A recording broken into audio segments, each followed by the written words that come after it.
I should have known from the moment I saw that damn t-shirt. It was the middle of July, hot and humid, the kind of sticky summer night that makes people restless. We were standing in the backyard of the house I paid for, under string lights I strung up with my own 2 hands, celebrating my wife's 34th birthday. Her name is Jessica, but everyone calls her Jess. The party was big. Too big. The kind of big you throw when you're trying to impress someone who isn't your husband. People were laughing, music was loud, the drinks were flowing, and I was trying to be the good guy. I grilled the steaks, made sure the kids were with my sister for the night, even booked the stupid violinist she said she saw on TikTok. All because I loved her. Or maybe because I wanted her to still love me. When it was time for speeches, Jess stood up on the deck with a glass of Prosecco in one hand and a glossy smile stretched over her face.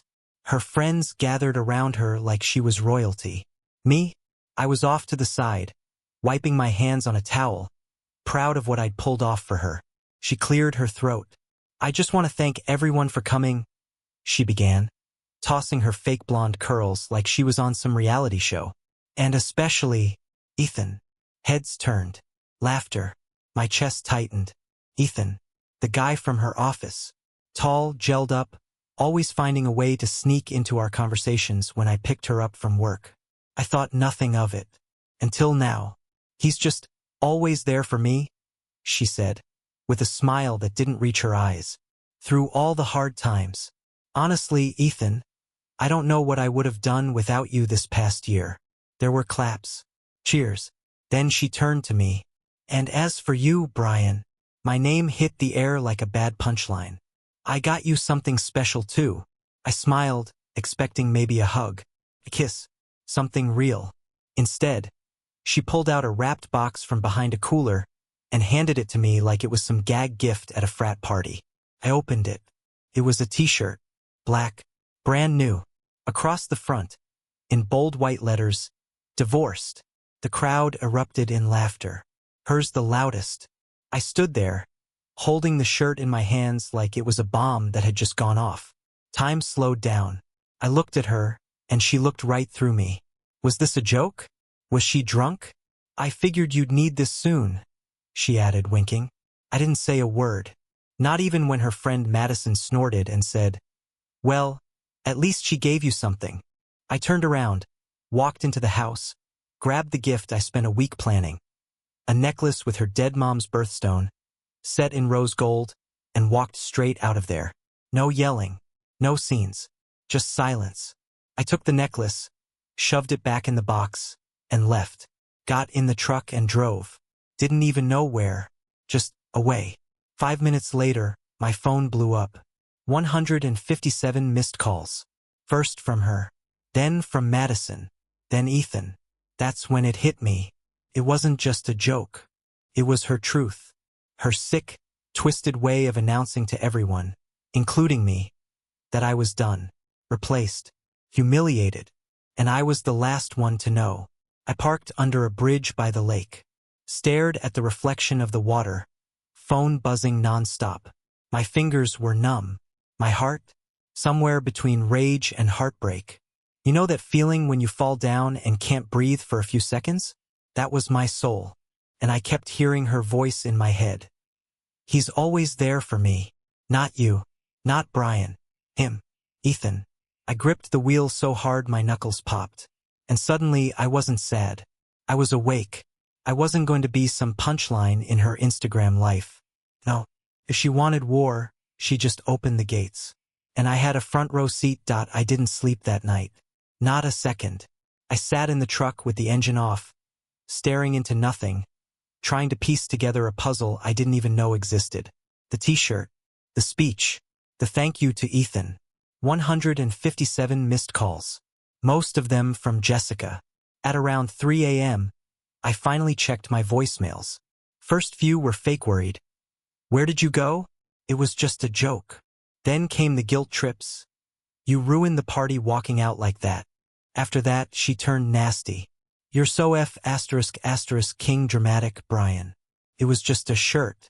God, grow up. I blocked her number. It wasn't until morning that something shifted in me. I wasn't going to cry. I wasn't going to beg. I needed answers. Real ones. Because deep down, I already knew what that t-shirt meant. I started simple, her phone. We'd shared our Apple IDs for years. Old habit from when we were trying to keep our daughter's screen time under control. She probably forgot I still had access. I opened my laptop, signed in, and synced her iMessages. Boom. There they were. Whole conversations. Scrolling miles of lies wrapped in smiley faces and winks. Ethan was in her phone like he lived there. Jessica. I wish I could sneak away tonight. Ethan. I'll be waiting. Bring that dress I like. Jessica. Brian's going to his brother's. I'll say I'm tired. He won't suspect a thing. Ethan. God. I love how dumb he is. That one hit me like a slap. I stared at those words until the screen blurred. Dumb. That's what I was to her. Not a husband. Not a partner. Just a fool holding the leash while she ran off to do whatever the hell she wanted. But it didn't stop there. I saw photos, videos, inside jokes I didn't understand. Mentions of me cold, dismissive. She called me boring, safe, predictable. The same guy who helped her through her depression. Who worked 2 jobs when she was unemployed for 10 months. Who buried her mom with her and held her hand through every panic attack. She forgot all that. For Ethan. You know what the worst part was? She didn't even try to hide it.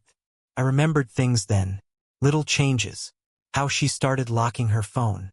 How she suddenly had girls' nights every Thursday. How she stopped touching me. Not even a kiss on the cheek. I'd ask her what was wrong, and she'd snap at me. Accuse me of being paranoid. God, Brian. Not everything is about cheating. Lies. All of it. I clicked deeper. Found a hidden photo album in her cloud called My Escape.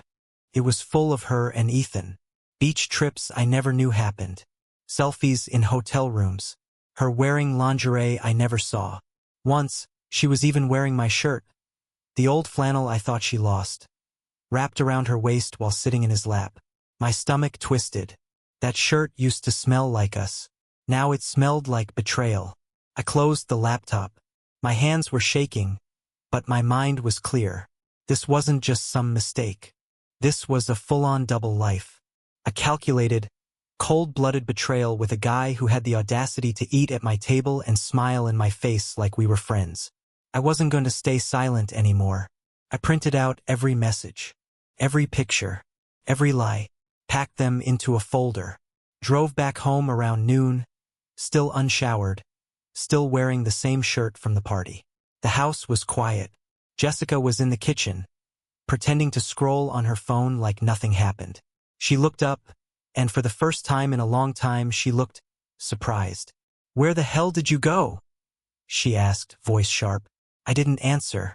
I dropped the folder on the counter and slid it toward her. "What's that?" she said, eyeing it like it was a snake. "Your greatest hits," I said calmly. "Enjoy the album." She flipped it open, and I watched the color drain from her face. Then she did what cowards always do. Deny, deflect, degrade. "You went through my messages? Wow, Brian. That's so invasive. This is why I can't be with you. You're controlling." I laughed, bitterly. "You're right. I was controlling. I should have let you lie more freely." She slammed the folder shut. "This means nothing. You think you've got it all figured out, huh? Maybe if you'd been more of a man, I wouldn't have needed someone like Ethan." There it was. The truth. Venom dressed as honesty. And for the first time, I wasn't sad. I was furious. "You're not even denying it," I said, my voice steady despite the fire churning inside me. Jessica crossed her arms and leaned against the kitchen counter like this was a casual argument about takeout. Not the slow-motion car crash of our marriage. Her hair was still curled from the party, and she wore my favorite hoodie. The one she always borrowed when she was cold. The one she now wore like a mockery. She raised a perfectly sculpted brow. "What's there to deny? You already decided I'm the villain. So go ahead. Be the sad little victim." Victim? I blinked, trying to process how someone could be so damn cold. "You slept with Ethan. For months. Lied to me. Used me. And then humiliated me in front of everyone at your birthday. a party I threw for you. And you think I'm playing the victim? She rolled her eyes and smirked like I was a tantruming child. It was a joke, Brian. A harmless joke. You're just too sensitive. Always have been. That was her go-to tactic. Gaslight. Make me the problem. Act like her betrayal was just some petty misunderstanding. Like I misread the damn weather report. I stepped closer, heart thumping like a war drum. Did you love him, Jess? She hesitated, just for a breath. But it was there. Then her lips curved into something smug. Maybe I did. Maybe I do. At least he listens. At least he makes me feel wanted. That one hit harder than anything else. I had spent years trying to keep her happy. Birthday surprises. Little notes. Bringing coffee to her work. Listening to her rants about friends and coworkers. I was there, through every breakdown, every hardship. I was her rock. But suddenly, all that meant nothing because some slick-haired clown from accounting made her feel wanted. I laughed bitterly. You think he's gonna stick around once your little thrill wears off? You're not special to him, Jess. You're just a new toy. Her expression turned sharp. She stepped in close, eyes narrowed. You're just mad because someone else finally saw what I was worth. You took me for granted. That was rich. I took her for granted? You ungrateful, spoiled liar. I snapped. I worked my ass off while you sat home scrolling Instagram and pretending to be a life coach. I built this life while you tore it apart with your lies. Oh, please, she sneered. You built a prison and called it love. I clenched my fists. Not because I was going to hit her. Never that. But because if I didn't, I might scream loud enough to wake the neighbors. I looked around the kitchen, the one I renovated for her. The house she decorated with live, laugh, love signs like we were some happy little Hallmark couple. And now all of it felt fake. Like I'd been living in a movie where the ending had already been written, and I was just too dumb to read the script. You humiliated me, Jess, I said quietly. In front of everyone. That shirt. That was your way of announcing to the world that I'm replaceable. She gave a little shrug. If the shirt fits. And that was it. The moment I knew we were done. Not just as a couple, as people. There was no coming back from that kind of cruelty. She didn't just cheat. She didn't just lie. She weaponized it. Made it a spectacle. And now she stood in my kitchen like she was proud of it. Fine, I said. You want out? You're getting it. But not on your terms. She smirked. What, you're gonna beg me to stay? File some dramatic divorce just to play the hero? I smiled, but it wasn't kind. No, I'm gonna take everything. The house, the car, the custody. You can go play house with Ethan in whatever motel he can afford after child support kicks in. Her smile twitched. For the first time, I saw fear behind her eyes. You're bluffing. You'll find out soon enough. I walked out of the kitchen, ignoring the string of curses that followed. Grabbed my duffel bag from the hallway closet and packed just the essentials. Laptop, paperwork, clothes, and the folder with her lies. Before I left, I turned back one last time. She stood there with her arms crossed, breathing heavy, looking like a spoiled kid who'd been told no for the first time in her life. You picked the wrong man to betray, Jess. And I meant every damn word. I drove without a destination. Just needed the road. The rumble of tires beneath me, the cold wind from the cracked window stinging my face. Anything but silence. Because silence meant thinking, and thinking meant pain. I ended up at a cheap motel on the edge of town. You know the type. Parking lot full of broken dreams and flickering neon signs that hum like mosquitoes. The room smelled like bleach and old cigarettes, but it was quiet, and right then that was enough. I threw my bag on the floor, sat on the edge of the bed, and stared at the wall. That's when the weight hit me. Not anger. Not yet. Sadness. The kind of sadness that sneaks in after the adrenaline dies. It sits on your chest like a fat, unwelcome ghost. How the hell did it get this bad? I thought of our first date.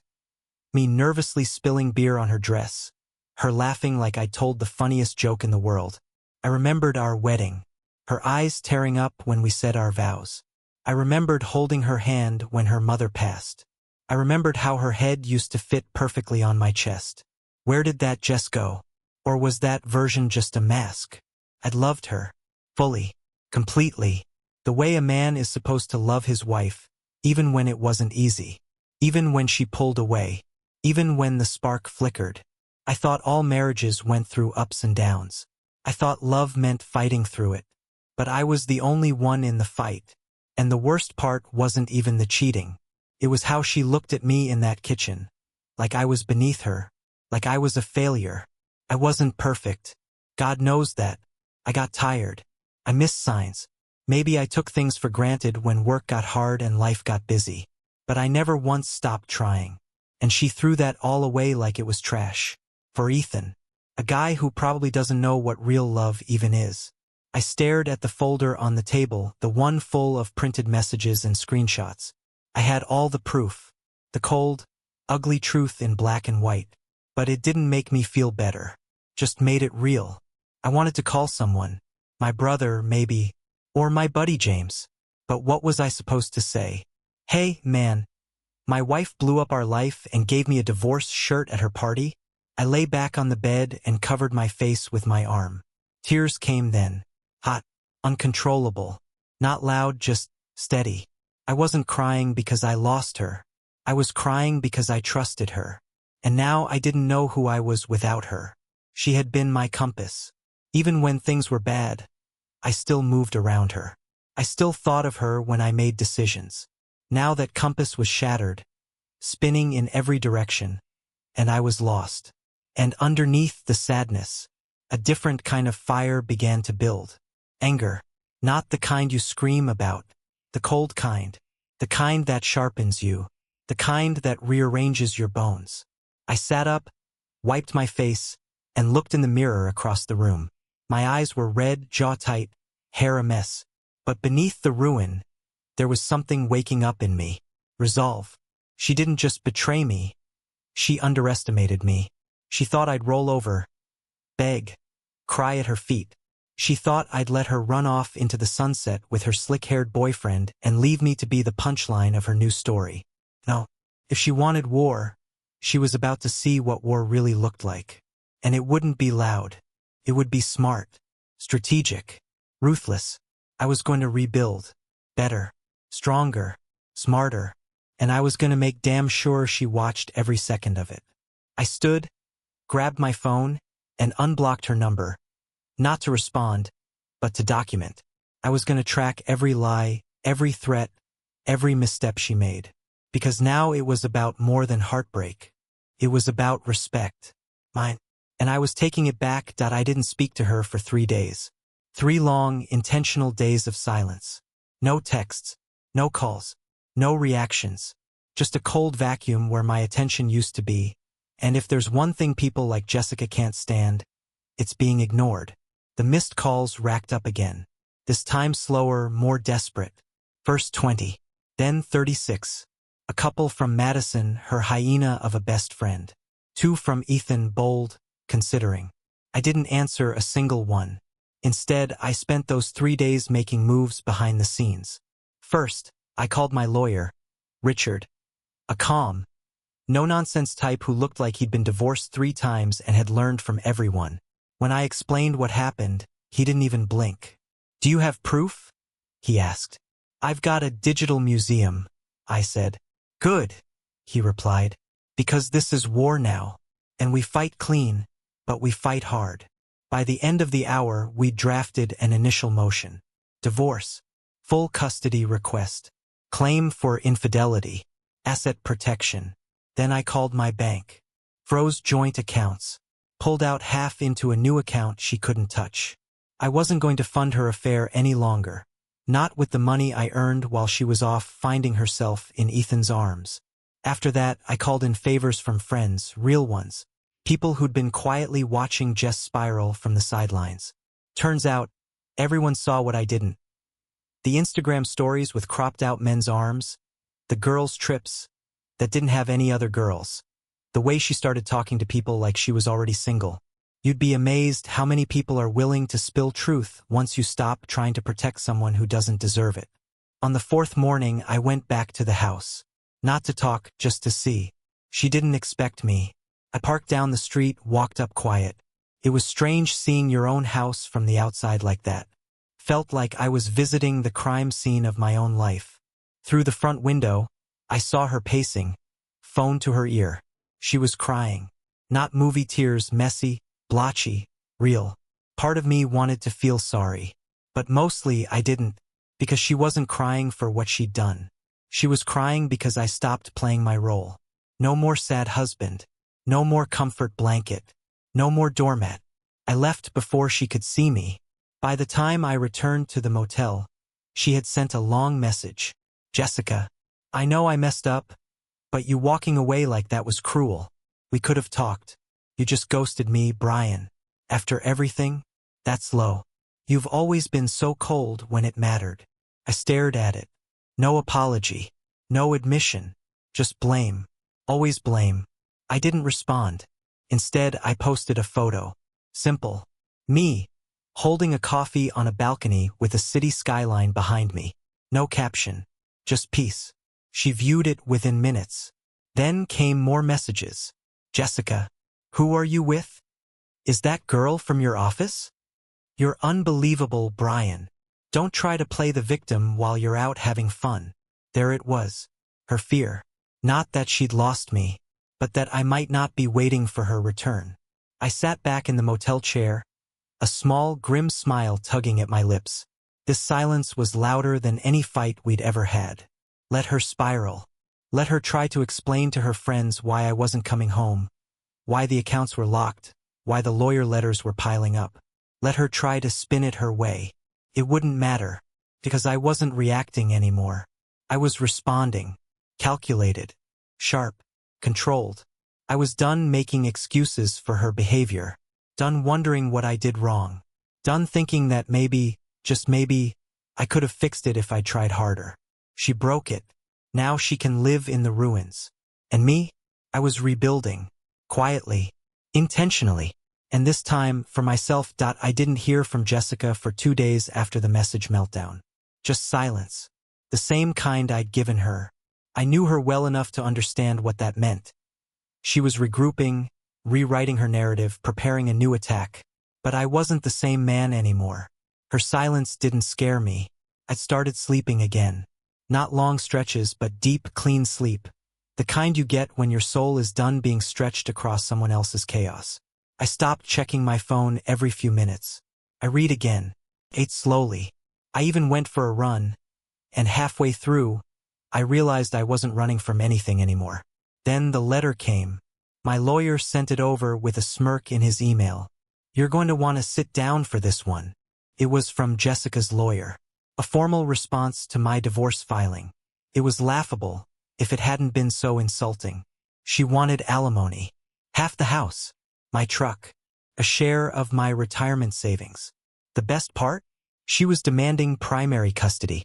Said I was emotionally distant and too unstable to provide a supportive environment for our daughter. I actually laughed when I read it. I forwarded it back to Richard. Let's go scorched earth. Then I grabbed my car keys and drove straight to my sister's place. That's where my daughter, Ellie, had been staying. She was 6, bright-eyed, curious.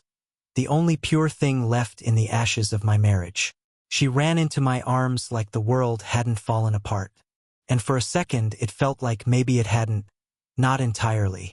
I knelt down and hugged her tight. I missed you, Daddy. I missed you too, baby. So much. We sat on the porch swing after that. I watched her braid her Barbie's hair while my sister made iced tea. It was simple, still. Something Jess hadn't been in years. I talked to Mommy, Ellie said suddenly. My shoulders stiffened. Yeah. She said you went away because you were mad. That you're being unfair. I looked at her little face, so full of trust, and fought the storm behind my ribs. Sometimes grown-ups say things that aren't true, kiddo, I said softly. Your mommy and I are figuring some things out, but none of it is your fault. You're the best thing in my life. She smiled and went back to her doll. That night, I sat on the couch while my sister cleared dishes and said something that stuck in my bones. You know what the difference is now? She asked. You're in control, Brian. For the first time in years. She was right. For too long I'd been reacting to moods, to manipulation, to guilt. But now, I was choosing. Every step forward was mine.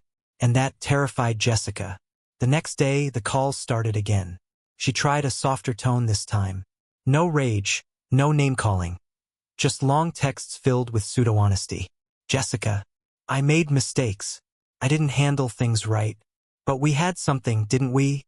I was just lost, Brian. I didn't plan for things to happen the way they did. You shutting me out like this is breaking me. I didn't answer, because she still hadn't said the one thing I needed to hear. I'm sorry, and I take full responsibility. She couldn't give me that. Not because she didn't know how, but because people like Jessica don't apologize. Not really. They just reshape the story until they feel like victims too. That night, I posted another photo.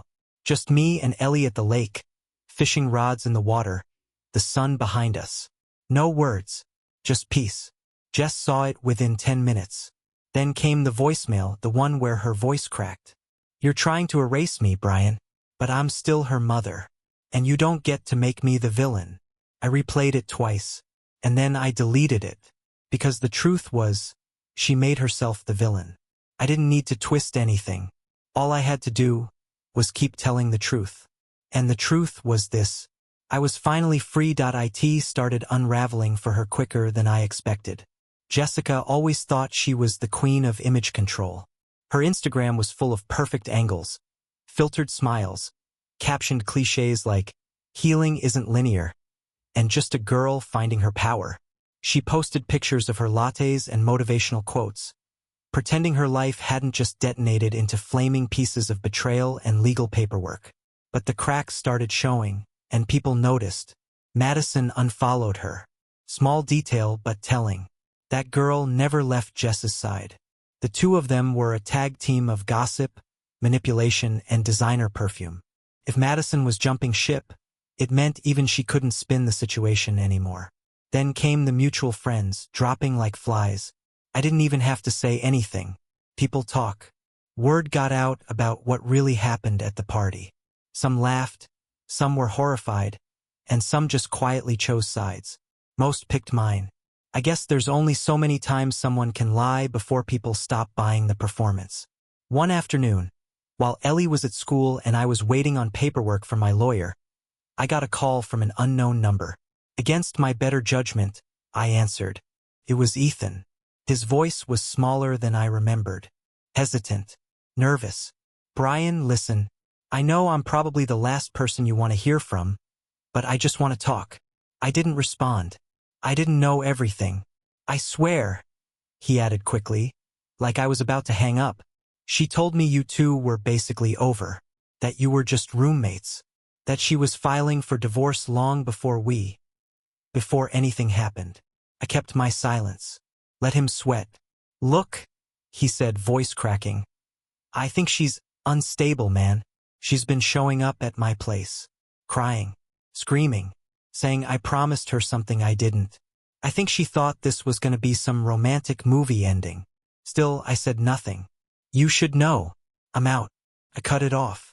She's spiraling, dude. I don't know what she's capable of. That last line hung in the air like smoke. I finally spoke. She already did her damage. Then I hung up. That night, Jess showed up at my sister's house. Uninvited. Unhinged. I heard her before I saw her. Yelling from the porch, demanding to see Ellie, calling me a monster. My sister locked the door and called me from the back room while Ellie played quietly in her room. Unaware. I went out front. Saw her standing there. Eyeliner smeared. Hair wild. That same branded hoodie from weeks ago clinging to her like a memory. She looked hollow. What the hell are you doing here, Jess? I asked, keeping my voice low. I want to see my daughter, she snapped. You could have called. You could have set it up with the lawyer. But instead, you show up screaming like a lunatic on someone else's property. Do you think that helps your case? I'm her mother, Brian. Then act like it. That shut her up. For a second. She stepped closer, eyes wild. You think you've won, don't you? Posting pictures, playing perfect dad. You're not a saint, Brian. You're cold. You always have been. You think this silence is strength? You're just a coward hiding behind lawyers. I didn't flinch. Go home, Jess, I said. This isn't helping you. It's hurting you. She opened her mouth to speak, then stopped. Her face shifted, like she realized she was losing control of the one thing she always counted on: me. You used to love me, she whispered. I did, I said. And I deserved better than what you gave me. For once, she had no comeback. She just turned, got in her car, and drove off into the night like a broken ghost. And as the taillights disappeared, I felt something strange. Not relief, not satisfaction, just sadness. Because as much as I hated what she became, part of me still mourned what we were. Or at least what I thought we were. But grief is part of moving on. It burns, then it clears space. Inside, my sister hugged me and whispered, "You did the right thing." And for the first time, I believed it. I was no longer reacting to her chaos. I was no longer playing the role of her emotional safety net. This wasn't about revenge anymore. It was about restoration. Mine. The final hearing was on a rainy Thursday morning, the kind of cold gray day that felt like it was pulled straight from a movie. No thunder, no lightning, just a steady, miserable drizzle. Like even the sky was tired of all the drama. Jessica showed up 15 minutes late, dressed in a beige trench coat like she was going to a fashion show instead of a courtroom. She barely looked at me, just scrolled through her phone like none of it mattered, like this was just another boring meeting. Meanwhile, I had a folder full of receipts, the messages, the photos, the timeline of her affair, all documented and ready. My lawyer sat beside me like a quiet blade, polite on the outside, sharp underneath. When the judge called the case, Jessica finally looked up. She was wearing that same glazed, over look she used to wear during arguments she didn't want to deal with. Detached. Fake bored. But then things didn't go her way. The judge wasn't impressed with her excuses, or the fact that she didn't respond to several court-ordered mediation requests, or that she tried to lie about my involvement with Ellie, which we disproved with school records, text logs, and statements from teachers and friends. Her mask cracked when the custody ruling came in.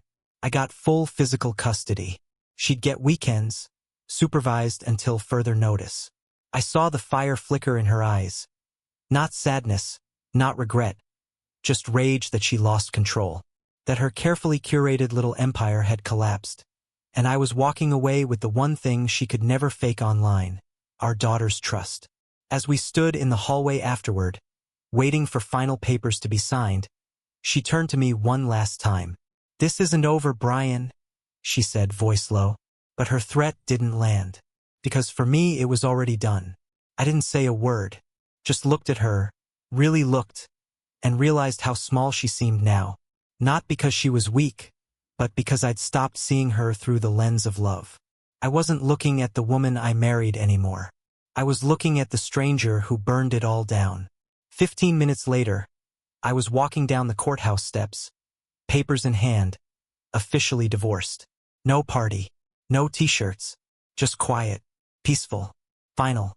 Weeks passed. Life started to rebuild itself in quiet pieces. Breakfast with Ellie before school, grocery shopping without texting updates, coming home to a space where no one was secretly lying to me from the couch. It wasn't glamorous, but it was real. The silence became a comfort, not a punishment. One evening, after Ellie fell asleep on the couch watching cartoons, I sat on the porch with a beer in hand and thought about the entire journey. Not just the affair, but everything it taught me. Because betrayal changes you. It burns through your illusions, peels back the skin of your comfort, and forces you to meet yourself at your rawest. And when you do, you have a choice: stay broken or rebuild smarter. I chose to rebuild. It's not revenge. It's not bitterness. It's clarity. I don't hate Jessica. I don't need to. She'll live with the decisions she made, and that will do more than any anger I could ever throw at her. But I do know this: if someone shows you they're willing to laugh at your pain, humiliate you in front of people, and still call you the villain, believe them. If someone crosses a line that shatters your soul, don't chase them for closure. Close the door yourself. Because the love you waste on the wrong person is the love you steal from yourself. You want to know what the real win is? Not proving her wrong. not getting even, not even keeping custody. Is this, I can look in the mirror now and respect the man I see.